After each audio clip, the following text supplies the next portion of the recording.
Maar verseker, ons praat altyd van die maarmaakmaande. Dit is hierso van Junie wat bome hulle blare verloor as gevolg van die winter en dan beweeg dit oor na September toe. Dis die maarmaakmaande, maar Oktobermaand is nou bietjie krie om te sê, maar Oktobermaand is die doodmaakmaand. Want die reën val en dan dink almal, daar's weer kos. Maar onthou, dit reën water, dit reën nie kos nie. Dan moet hy boom nou eers weer uitloop en kos maak. En dis in daai kritieke periode wat kameelperde baie vatbaar is. Weet jy van wetenskap? Dis atome wat skud en draai. Weet jy van wetenskap? Van sterre tot jou slim voorstel. Weet jy van wetenskap? Van selle tot die wolke boe. Weet jy van wetenskap? Let's go! Welkom terug by Weet jy van Wetenskap, Harida familie. Ons het 'n verskriklike lekker episode beplan vandag. Dr. Andri Grobler is hier om vandag met ons 'n bietjie oor kameelperde te gesels. Wil dokter self gou voorstel aan die mense? Ag baie dankie Andien. Ek is Dr. Andri Grobler. Ek is by die Universiteit van die Vrystaat. Ek sien myself in die breë voege as 'n dierkundige. Ek is spesifiek by departement dierewetenskappe waar my navorsing fokus op kameelperde die afgelope 6 jaar.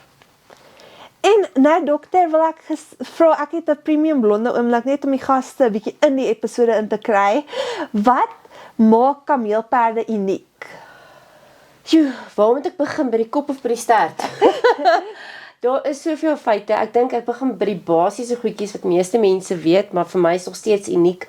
'n Kameelperd het 'n verskriklike lang nek, maar onthou, hulle het nog steeds net 7 nekwervels.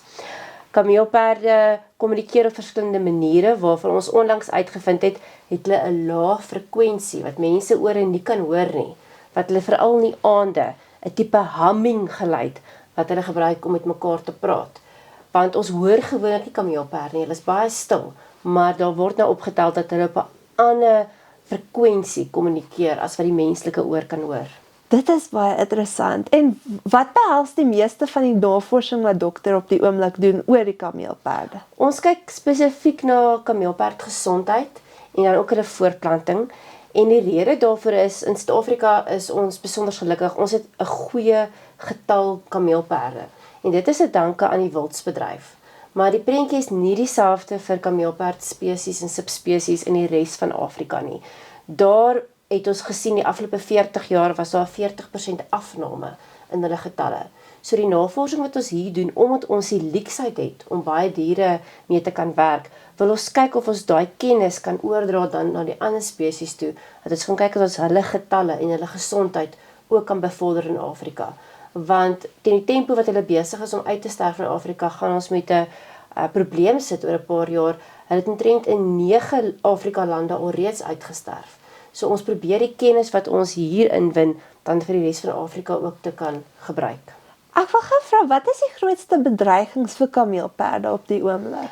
Die maklike antwoord is die mens, maar die meer gecompliseerde antwoord is, uit die aard van die saak, kameelperde eet blare, hulle is slegs afhanklik van blaarvoeding, so as jy hulle habitat vernietig, hulle boomhabitat vernietig jy die kameelperd. En dit is wat gebeur spesifiek in die res van Afrika. As jy 'n boom afkap, sê nou vir ontbossing, vir ontwikkeling, kap jy 10 jaar se voedsel af vir 'n kameelperd. Al plant jy weer dadelik 'n boom, dit gaan eers 10 jaar vat voor die boom weer genoeg draagkapasiteit het om 'n kameelperd te onderhou. En uit die aard van die saak onderhou nie net een boom 'n kameelperd of 'n kameelperdpopulasie nie.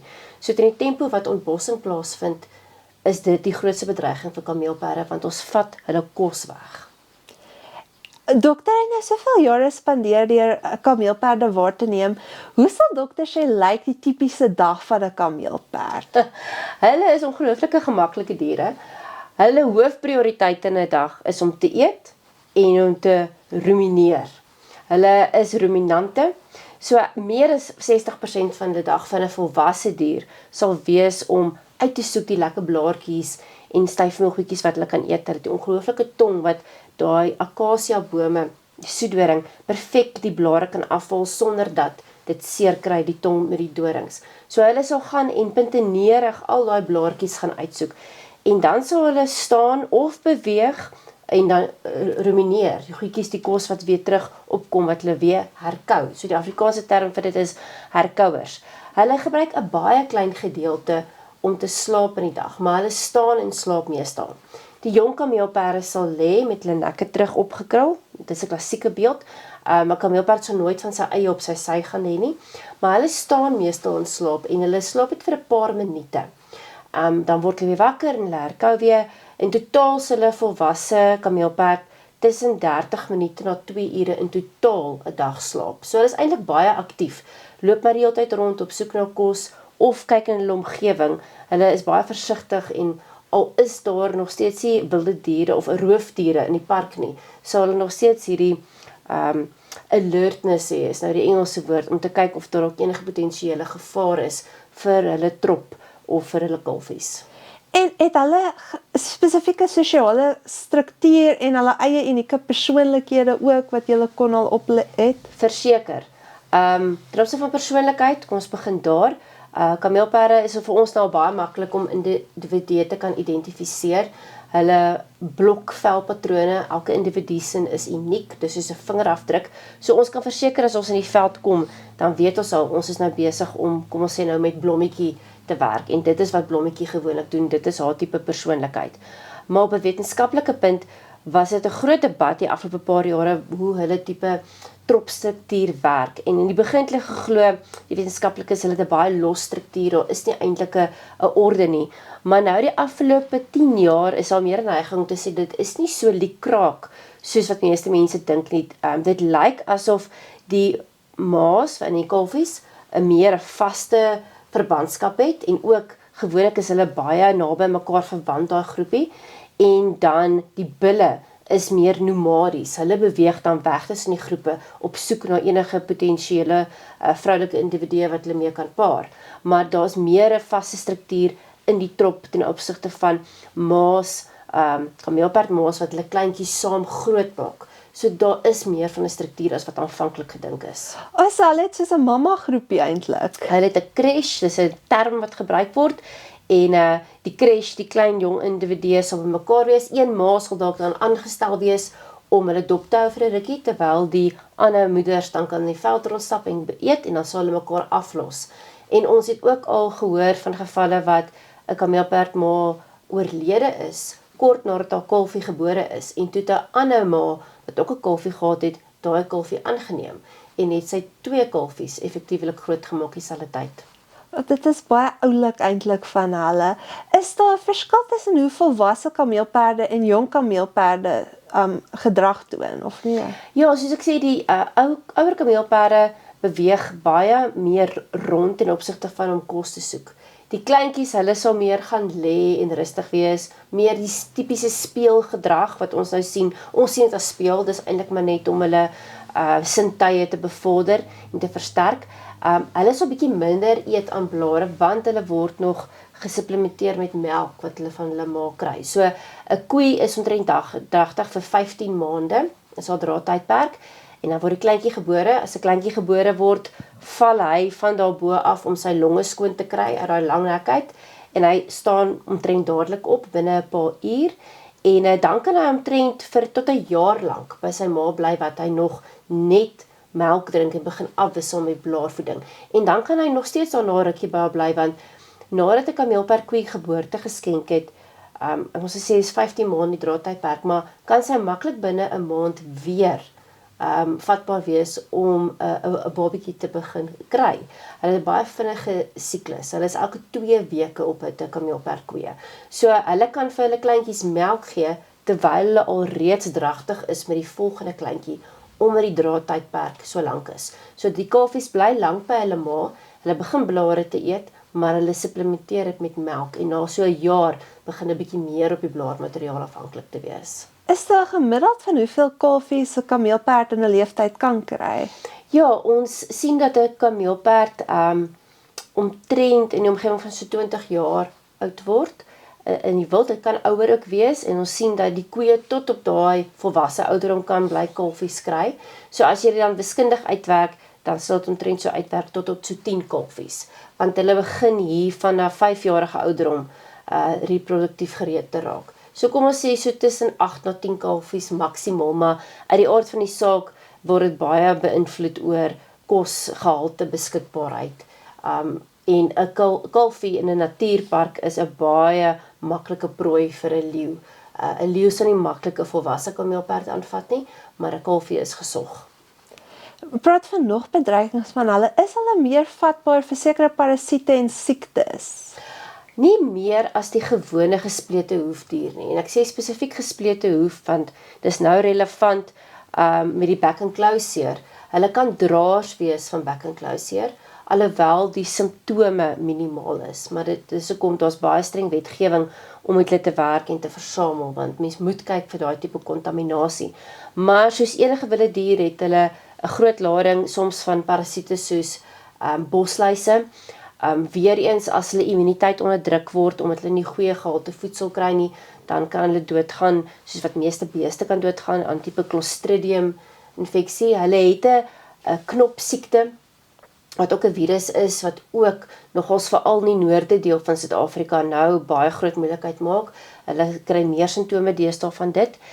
En ja, so ek sê interne infeksies is ook 'n realiteit en hulle is ook 'n vennootskap met die renostervoeltjies. En daai renostervoëls, hulle haal die parasiete af, maar ongelukkig maak hulle soms 'n letseltjie ook in die vel van die kameelperde.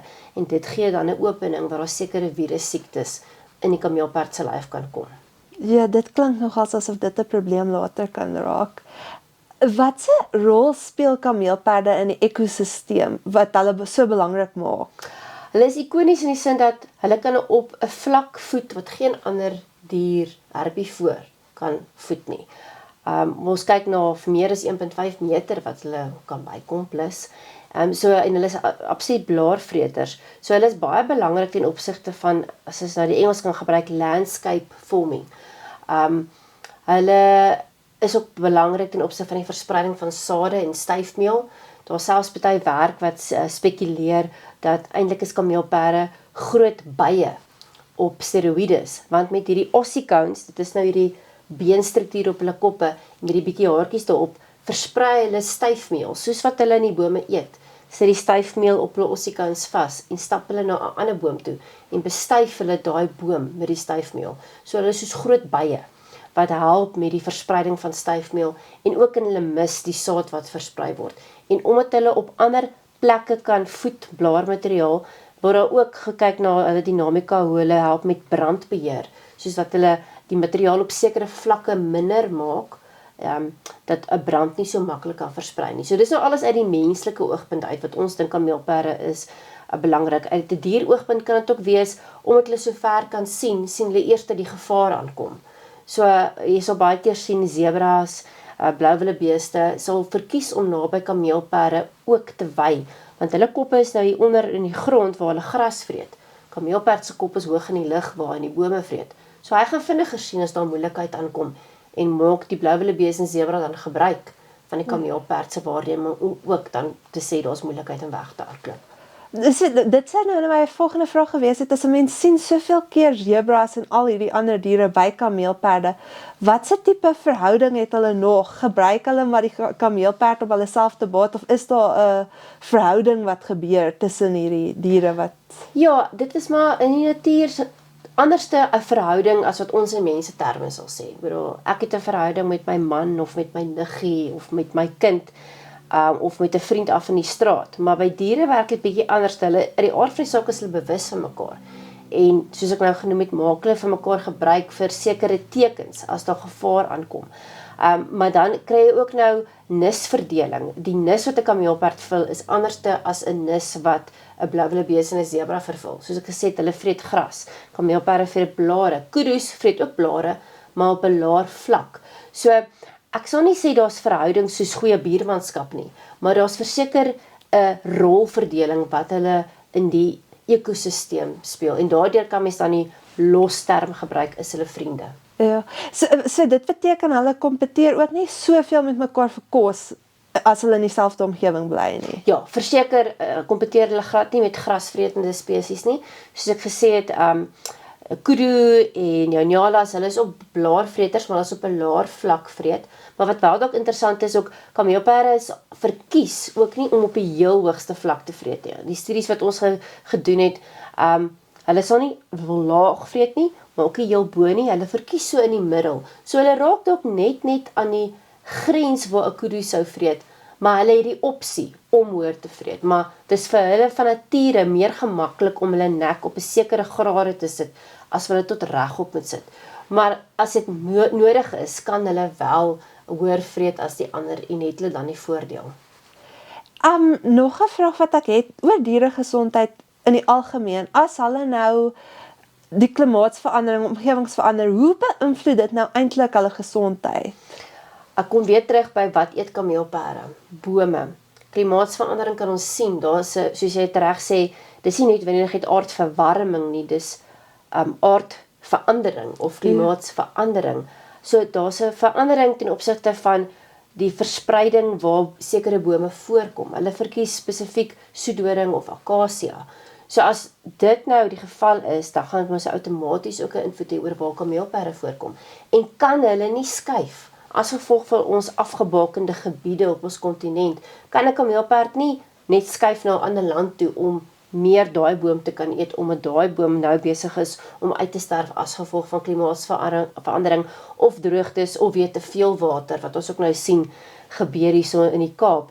So dit het definitief 'n direkte impak op hulle, maar dit is maar the tip of the iceberg. Dit is nie net op hulle gefokus nie, dit het in die aard van die saak 'n impak op die hele natuur, en dan is 'n voorbeeld van 'n dier waaronder lê 'n kameelperd. Ja.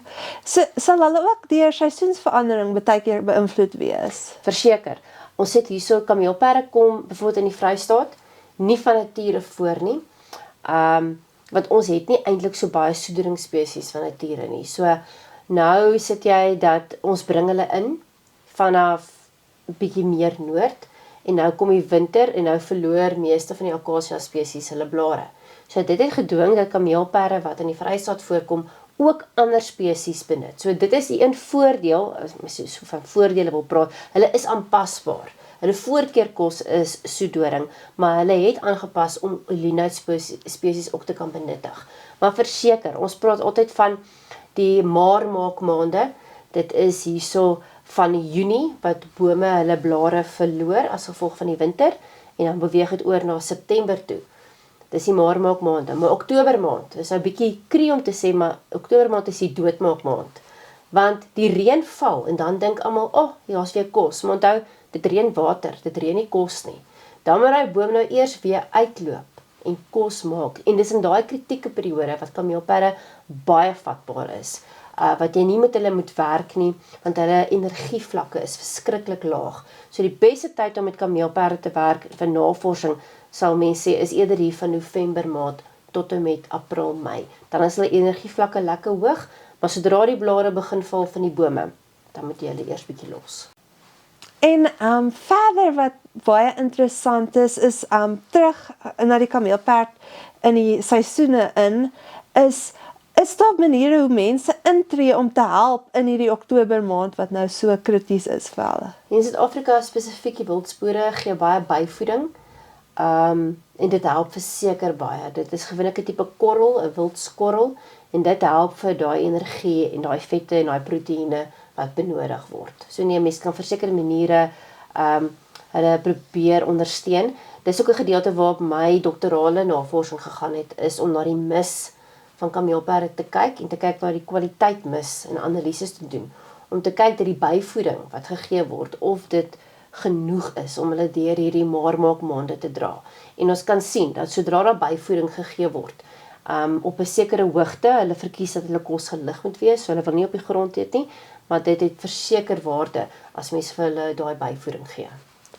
Dis belangrik, en ek dink wat baie keer kan die veldwerk seker moeilik wees. Wat sê dokters sê is die moeilikste deel van die veldwerk? Onvoorspelbaarheid. Jy kan 'n dag daar opdaag en jy's reg, jy het alles, en dan sukkel jy net om die kameelperd in die veld te kry, veral as jy met 'n spesifieke individu wil werk.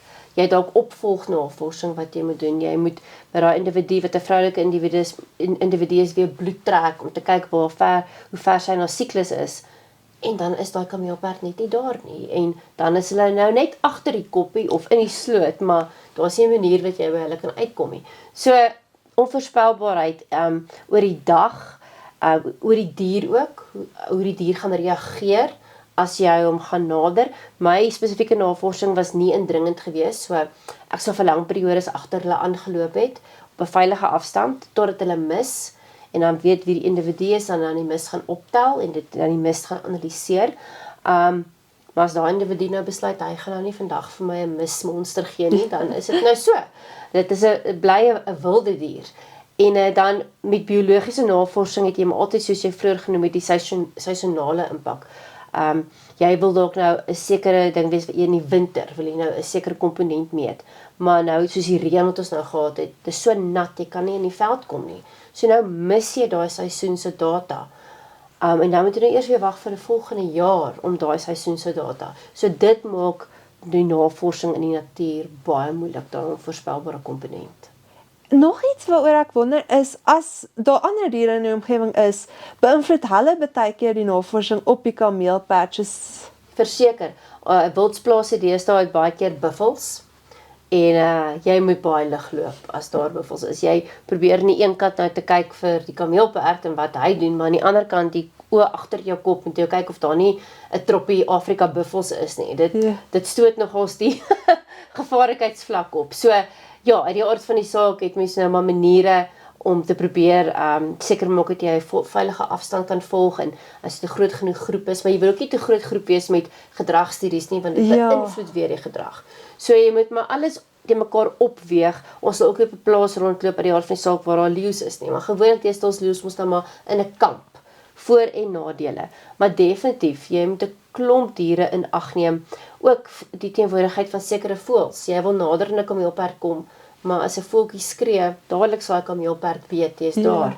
Hulle kan jou ruik van 'n ver afstand af weet hulle al jy's in die veld. So daar's regtig 'n klomp faktore wat jy in ag moet neem voordat jy eintlik goed genoeg naby aan 'n individu kan kom en nog steeds dan 'n opvolgbesoek kan doen om weer naby aan 'n individu te kom. Want help jy het net een waarneming nie, jy moet dit kan verifieer met verskillende waarnemings.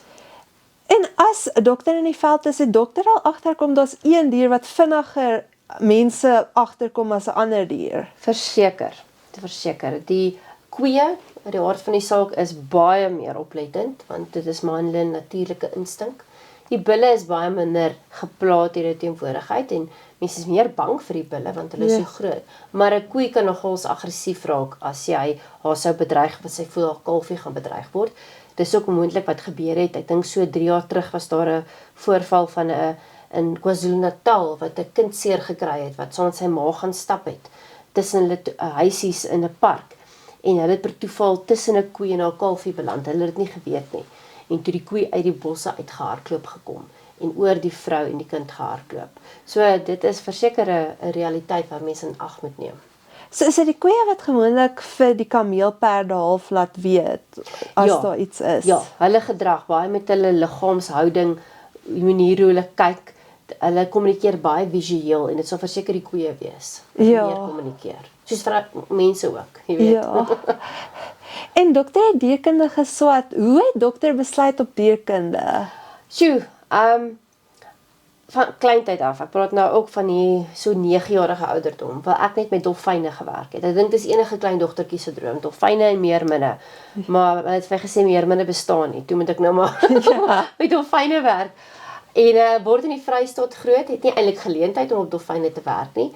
Besluit toe ek sal nagraads gaan ek na die kus toe gaan, maar voorgraads gaan ek dan hierso dierkunde studeer sodat ek kan nagraads met marine biologie kan werk. En in die proses betrokke geraak by die departement se dierkunde navorsing in Botswana, waar ek toe op visse gewerk het en visparasiete en visgedrag. En so dis 'n passie maar net om meer te verstaan van diere wat ek van kleintyd af gehad het. En toe het ek so 10 jaar in privaat konsultasiewerk gedoen vir dieregesondheid, honde en katte, maar my passie vir die navorsing by die universiteit het maar net weer my teruggelei universiteit toe. En toe het ek 'n nuwensgewende organisasie begin, Vriende van Franklin, wat by Naval Hill is, wat nou spesifiek uitkyk vir die diere daar. En met dit het ek 'n vriendskap gevorm met 'n kameelperd Bill. Sy naam was Bilperd. Hy was vir die afgelope 7 jaar een van my beste vriende. En het hy my geïnspireer dat ek wil net meer weet van hierdie diere. En dit het my toe in kontak gesit met die Universiteit van die Vrystaat, professor François Deacon. En saam met ons het besef hierdie passie wat ons het vir kameelperde en hulle bewaring.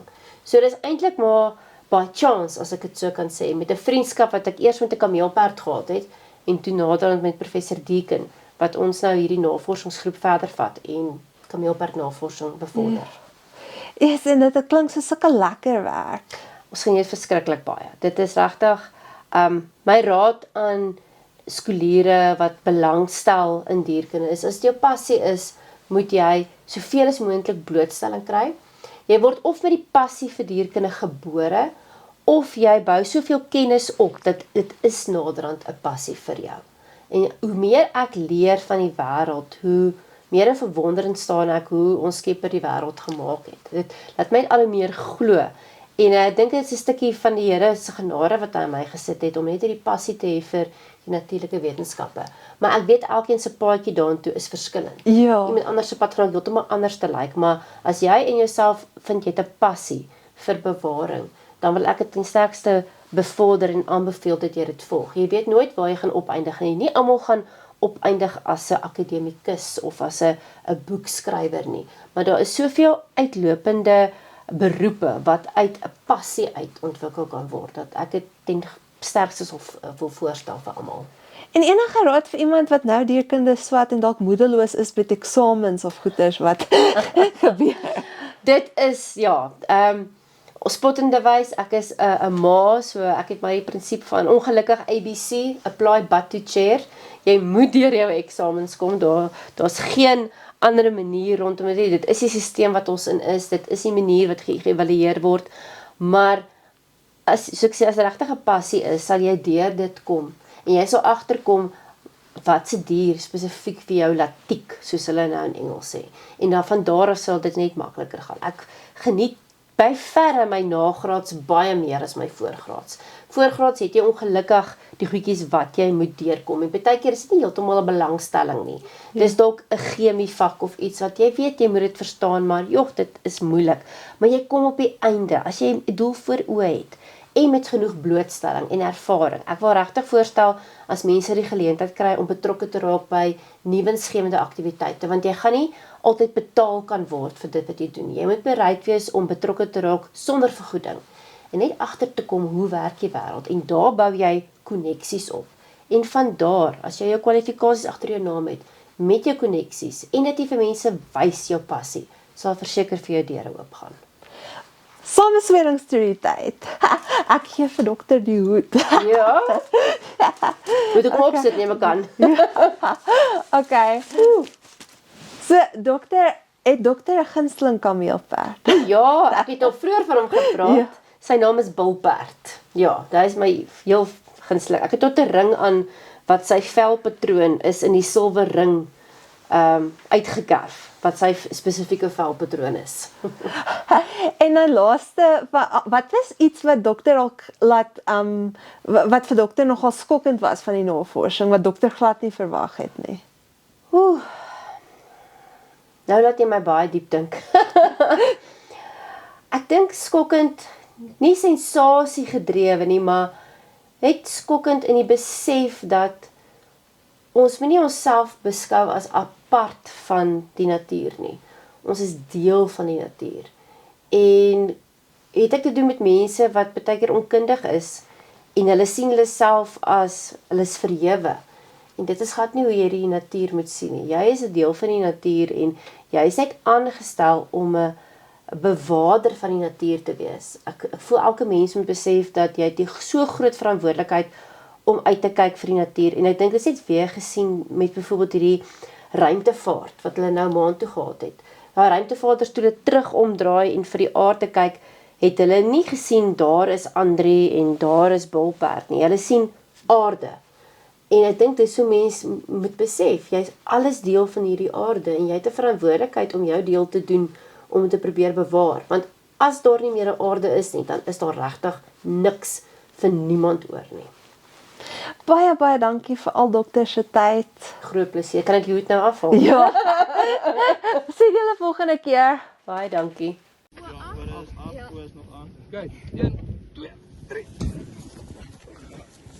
Weet jy